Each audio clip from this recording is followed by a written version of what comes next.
Saudara-saudariku terkasih, salam sukacita untuk kita semua, berkah dalam. Sudahkah kita memberi senyum hari ini? Senin 7 April 2025, hari biasa pekan kelima Prapaskah. Kita awali permenungan kita dengan tanda kemenangan Kristus.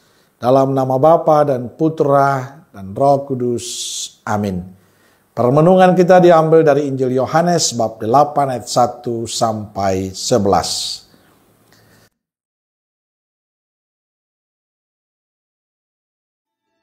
Tetapi Yesus pergi ke Bukit Zaitun. Pagi-pagi benar, ia berada lagi di Bait Allah, dan seluruh rakyat datang kepadanya. Ia duduk dan mengajar mereka.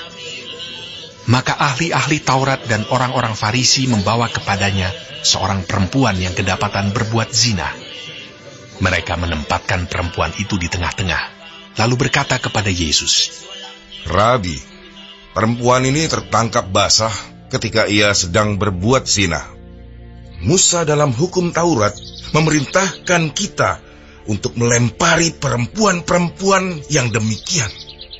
Apakah pendapatmu tentang hal itu?" Mereka mengatakan hal itu untuk mencobai dia, supaya mereka memperoleh sesuatu untuk menyalahkannya. Tetapi Yesus membungkuk, lalu menulis dengan jarinya di tanah.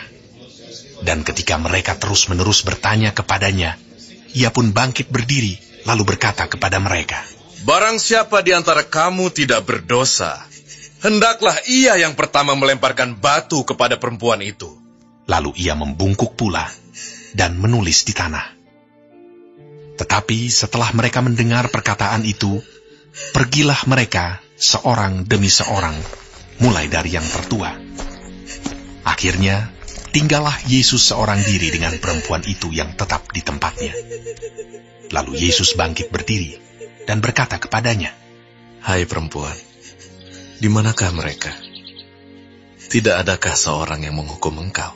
Jawabnya, "Tidak ada, Tuhan." Lalu kata Yesus, "Aku pun tidak menghukum engkau. Pergilah, dan jangan berbuat dosa lagi mulai dari sekarang." Saudara-saudariku terkasih, bacaan Injil hari ini adalah bacaan yang kita dengarkan kemarin pada hari Minggu. Tentang seorang perempuan yang tertangkap basah melakukan perbuatan zina sebagaimana ceritakan dalam Injil. Dia diseret ke depan Yesus dan meminta pendapatnya mengenai kasus ini. Mereka melakukan itu bukan karena mereka tidak tahu bahwa harus berbuat apa, melainkan karena mereka mau mencoba Yesus. Mereka menyudutkan Yesus. Kalau Yesus menjawab, kalau perempuan itu harus dibunuh, maka dia kehilangan reputasi sebagai sahabat orang berdosa. Kalau dia membiarkan wanita itu hidup, maka dia melawan hukum Taurat. Jawaban Yesus ternyata menempatkan orang-orang yang menyeret perempuan itu dalam posisi yang sulit. Barang siapa di antara kamu tidak berdosa, hendaklah ia yang pertama melemparkan batu kepada perempuan itu. Dengan jawaban Yesus mau mengatakan bahwa menganggap diri saleh adalah juga salah satu bentuk dari dosa. Apakah itu berarti Yesus menolerir dosa? Tentu saja tidak. Yesus membenci dosa, tetapi mencintai orang-orang yang berdosa. Bagi perempuan itu, Yesus adalah perpanjangan belas kasih Allah. Kenyataan ini bagi perempuan itu memberikan harapan dan memberanikan dia kembali kepada Allah. Ia ingin menata kembali kehidupannya yang telah hancur akibat dosa dan memulai kehidupan yang baru.